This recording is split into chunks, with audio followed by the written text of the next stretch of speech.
Hello. Hi guys. हर हर महादेव, जय शिव शंभू। देखो फ्रेंड्स, आज नाग पंचमी है। नाग पंचमी की आप लोगों को बहुत बहुत बधाई हो। आज क्या आपको ये पता है कि नाग के ऊपर दूध क्यों चढ़ाया जाता है? नाग के ऊपर दूध क्यों चढ़ाया जाता है? उनकी पूजा क्यों की जाती है? चलो आज हम आपको ये बताते हैं कि नाग के ऊपर दूध क्यों चढ़ाया जाता है। अभिमन्यु को तो आप जानते हैं। अभिमन्यु के पुत्र परीक्षित परीक्षित की मृत्यु सांप काटने से हुई थी। उनको श्राप मिला था, तो सांप के काटने से उनकी मृत्यु हो गई। जब कोशिश तो सब लोग बहुत किए कि परीक्षित बच जाएं, क्योंकि वो बहुत अच्छे राजा थे, बट वो बच नहीं पाए। क्योंकि अब जब समय आता है तो समय किसी को नहीं छोड़ता है, वो चाहे राजा हो चाहे फकीर हो, मृत्यु किसी को नहीं छोड़ता है। तो बस उनकी मृत्यु आ गई थी, तो फिर अब उनको श्राप भी मिल गया था। तो नाग के काटने से परीक्षित की मृत्यु हुई थी।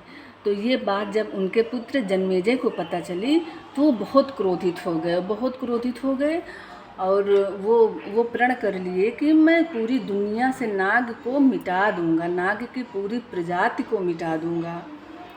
तो ये तो असंभव है, लेकिन फिर भी संभव करने की पूरी कोशिश किए। बहुत महायज्ञ शुरू किए। अब यज्ञ करना आरंभ कर दिए। अब नागों का झुंड, सांपों का झुंड सब आके हवन कुंड में गिरने लगा।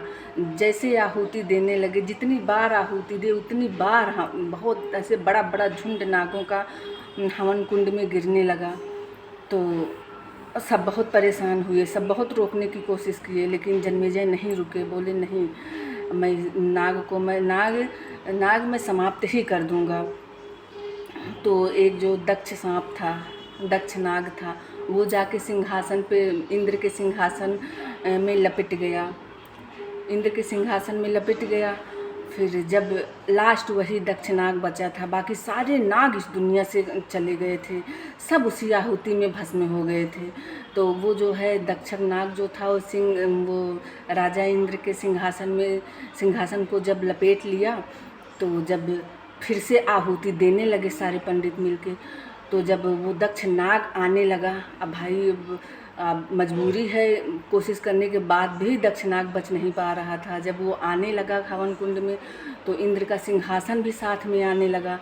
तो जब इंद्र का सिंहासन आते देखे सब लोग, सारे देवी देवता, तो सब परेशान हो गए। दौड़ के आए, जन्मेजय को समझाए कि भैया इसको जो है छोड़ दो, सांप रहना चाहिए, नाग अगर नहीं रहेगा तो यहाँ मनुष्य भी नहीं रह पाएंगे। क्योंकि इस धरती पे जितने जीव हैं, छोटे बड़े मोटे काले गोरे, जितने भी प्रजाति हैं, जितने जीव हैं, वो सब बहुत बहुत ज़्यादा अमूल्य हैं। क्योंकि सबकी अपनी अपनी जगह पे कीमत है, सबका रहना बहुत ज़्यादा ज़रूरी है। तो नाग को छोड़ दो, जब जो होना होता है वही होता है, ये विधि का विधान है। तो बहुत समझाने के बाद सारे देवी देवता मिलके जन्मेजय को समझाए, तो जन्मेजय मान गए। तब नाग की प्रजाति बढ़ाने के लिए बचा तो सिर्फ एक ही नाग था, एक ही नाग बचा था।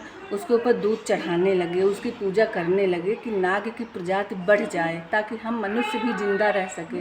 क्योंकि जितना भी विष होता है सब नाग लोग ही तो लेते हैं, तभी तो हम लोगों को शुद्ध हवा मिलती है, अच्छी वायु मिलती है, प्रदूषण अच्छा मिलता है।